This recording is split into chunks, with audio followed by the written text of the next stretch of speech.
കോട്ടയം ഞീഴൂർ പഞ്ചായത്തിന്റെ community ഹാളിന്റെ ceiling ഇളകി വീണു എന്നൊരു വിവരം ഇപ്പോൾ പുറത്തു വരുന്നുണ്ട്. ഒരു മാസം മുമ്പ് നവീകരണം നടത്തി ഉദ്ഘാടനം ചെയ്ത കെട്ടിടത്തിലാണ് അപകടമുണ്ടായത്. പക്ഷേ ആശ്വാസകരമായ വിവരം കൂടി വരുന്നുണ്ട്. അപകട സമയത്ത് ആളുകൾ അവിടെ ഉണ്ടായിരുന്നില്ല. വലിയ ദുരന്തം ഒഴിവായി. ടോബി ജോൺസൺ വിവരങ്ങളുമായി ചേരുന്നുണ്ട് കോട്ടയത്ത് നിന്ന്. ടോബി, എന്താണ് സംഭവിച്ചത്? ടോബി,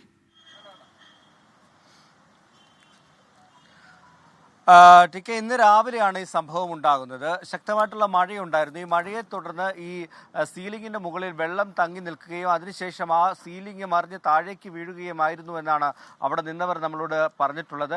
എന്തായാലും ഇതിൽ എടുത്തു പറയേണ്ട ഒരു കാര്യം ഏതാനും നാളുകൾക്ക് മുമ്പാണ് 25 ലക്ഷത്തോളം രൂപ മുടക്കി ഈ നവീകരണം, ഈ കമ്മ്യൂണിറ്റി ഹാളിന്റെ നവീകരണം നടത്തിയത്. ആ കമ്മ്യൂണിറ്റി ഹാളിന്റെ സീലിംഗ് ആണ് ഇപ്പോൾ തകർന്നു വീഴിക്കുന്നത്. അത് തന്നെ എടുത്തു പറയേണ്ട ഒരു കാര്യമാണ്. രാവിലെ ആയതുകൊണ്ട് തന്നെ ആളുകളാരും അവിടെ ഇല്ലായിരുന്നു. അതുകൊണ്ട് വലിയൊരു അപകടം ഒഴിവായി എന്നും വേണമെങ്കിൽ പറയാം. എന്തായാലും ഈ ഒരു സംഭവത്തിൽ ഒരു അന്വേഷണം വേണമെന്നൊരു ആവശ്യം കൂടി ഇപ്പോൾ ശക്തമായിട്ട് ഉയർന്നു വരുന്നുണ്ട്. അതിനുള്ള കാരണം ഏതാനും മാസങ്ങൾക്ക് മുൻപാണ് ആ നവീകരണം നടന്നത്. അത്തരത്തിലുള്ള ഒരു നല്ല രീതിയിലുള്ള 25 ലക്ഷം രൂപയൊക്കെ മുടക്കി ഒരു നവീകരണം നടത്തിയ ഒരു സീലിംഗ്, അല്ലെങ്കിൽ ഒരു ബിൽഡിങ്ങിന്റെ ഭാഗമായിട്ടുള്ളൊരു സീലിംഗ്, അത് എങ്ങനെ തകർന്നു വീണു എന്നുള്ളൊരു ചോദ്യമാണ് പല കോണുകളിൽ നിന്നും ഉയർന്നു വരുന്നത്. ടി കെ, ശരി.